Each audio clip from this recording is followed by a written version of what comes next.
Om Swastiastu, Ida Resi. Om Swastiastu. Sampurasun. Lampes. Sehat Ida Resi? Sehat. Astungkare. Astungkare. Ida Resi, ini ada lanjutan sih. Jadi cukup tertarik ya untuk Nita. Jadi tuh di berita tuh ada nih Ida Resi terkait dengan banjir di Bali. Iya. Jadi tuh tadi Nita tuh baca ada gubernur itu mengatakan bahwa banjir di Bali itu bukan karena alih fungsi lahan. Itu gimana tanggapan Ida Resi? Sedangkan yang Ida Resi udah jelaskan kemarin tuh ada kaitannya loh dengan hal ini. Itu bagaimana menurut tanggapan Ida Resi? Gini, saya tahu pemahamannya beliau dan saya tahu pikiran beliau. Gitu. Pikiran seorang gubernur itu perlu mempertimbangkan aspek legalitas dan aspek investasi, ya gitu. Jadi kebijakan yang sudah terlanjur diambil tidak mungkin mundur lagi, dievaluasi mundur. Pastinya. Kan gitu ya. Iya, pastinya. Misalkan izin-izin bangunan nggak mungkin dicabut saat ini juga. Iya, pastinya. Perlu ada evaluasi, perlu ada mempertimbangkan faktor yang lain. Itu pemikirannya seorang gubernur. Makanya Ida bicara kemarin, gubernur adalah manajemen atau GM. GM, iya. Ya, yang mengelola aset dan sebagainya. Ida memahami pemikiran beliau dan tidak salah.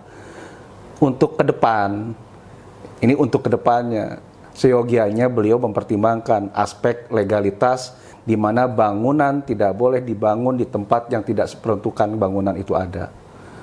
Sumber-sumber lahan atau sumber-sumber air tidak boleh diganggu. Itu yang harus dilakukan ke depannya. Kalau yang sudah terjadi, IMB nggak mungkin dibatalkan. Izin bangunan tidak mungkin dibatalkan. Investasi tidak mungkin dikembalikan kepada investornya lagi. Itu pemikirannya beliau. Dan saya sangat tahu pemikiran itu. Gitu. Jadi kalau beliau bicara seperti itu, seolah-olah beliau seperti orang yang bodoh, masang badan. Iya. Tetapi sekali lagi, kebijakan beliau itu harus di atas rata-rata manusia biasa sebagai pemimpin umat Bali. Ya, jadi seperti itu. Ida menghargai pendapatnya beliau. Seorang gubernur mengatakan bla bla bla bla yang tidak sebenarnya gitu. Tetapi sekali lagi yang tidak diucapkan yang tidak sebenarnya itulah yang sebenarnya sedang dihadapi oleh beliau. Konflik kepentingan antara investasi, investor dan tempat yang dimiliki oleh teman-teman di Bali yang sudah terlanjur alih fungsi lahan. Jadi saya memahami fungsi beliau. Oke deh, paham. Mungkin solusinya nih harusnya tuh gubernur tuh nanggepinnya tuh gimana gitu terkait hal ini harusnya dia tidak bicara, action aja. Artinya kedepannya tidak perlu lagi dia mengkhianati Trihita Karana. Paham Maksudnya. Paham. Jadi jangan bicara gitu. Kalau dia tidak bisa melakukan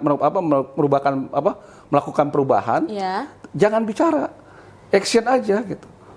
Jadi kedepannya apapun izin-izin yang akan mengganggu fungsi lahan, fungsi resapan tanah, itu harus dibatalkan. Tidak boleh. Dia harus tegas tuh dalam Trihita Karana.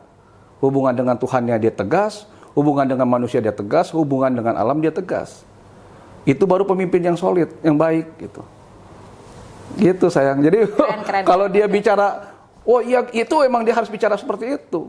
Kalau tidak, maaf ini, itu investasi akan nyerang dia. Investor akan nyerang dia. Lo gimana lahan yang tidak boleh diperuntukkan tapi lo kasih izin? Kan akan menyerang seperti itu. Iya, pastinya ada. Nah, karena dia tidak ingin diserang oleh investor dan investasi, maka dia berkata seperti itu. Justru sebenarnya malah melukai juga masyarakat. Ada loh yang nggak terima seperti itu, Ida. Karena gini, tidak semua orang bisa dipuaskan. Iya. Dan dia bukan pemuas nafsu untuk semua masyarakat Bali. Maaf, ini saya membela gubernur. Yang ada, dia harusnya melakukan introspeksi diri kepada diri dia. Jajarannya untuk lingkungan hidup berarti salah. Iya. Dia harus evaluasi total. Kalau nggak benar pecat. Kan gitu yang harus dilakukan. Jadi kalau dia bela kepentingan rakyat Bali dong harusnya. Harusnya. Kalau dia bela kepentingan rakyat Bali, menang diem. Jangan banyak omong, lakukan kebijakan-kebijakan yang kontraproduktif mungkin saat ini. Gitu. Yang tidak populis, ya lakukan. Tolak investor ini, tolak.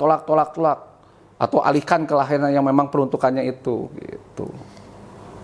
Gampang kok. Harusnya gampang sih Idaresi ya. Ya kalau dia ikutin aturan hukum pasti gampang. Pasti gampang. Yang bermasalah tuh di saat dia tricky artinya mengakali hukum, bakal terbukti kesalahannya di kemudian hari. Oke, Idaresi, cukup udah sih udah ada gambaran di Nita dari apa yang Nita baca di media sosial, karena menurut Nita juga Nita nggak sependapat gitu. Makanya Nita ingin bertanya ke Idaresi, apalagi kemarin kita sudah bicara seperti ini. bicara seperti, jadi ini ada kaitannya nih. Jadi seperti setuju. itu, semoga juga membuat Nita itu menambah wawasan, mendapatkan penjelasan dan pencerahan dari Idaresi terkait dari kebijakan ini seperti itu. Paling sekali lagi matur suksema Idaresi atas pencerahan dan penjelasannya. Pastinya kedepannya Nita akan banyak pertanyaan nih untuk Idaresi. Jangan apa ya? Silakan, saya terbuka kok. Nita jadi semangat. Siap. Semangat untuk kedepannya generasi muda, khususnya Nita apa ya? Semangat juang lah seperti itu. Siap. Paling seperti itu aja Idaresi. Belajar terus ya. Ya Idaresi, mohon bimbingannya sekali Idaresi. Matur suksema. Nita tutup dengan Parama Santi. Om Santi, Santi, Santi, Santi, Om. Santi, Atur nuhun. Om. Ayu.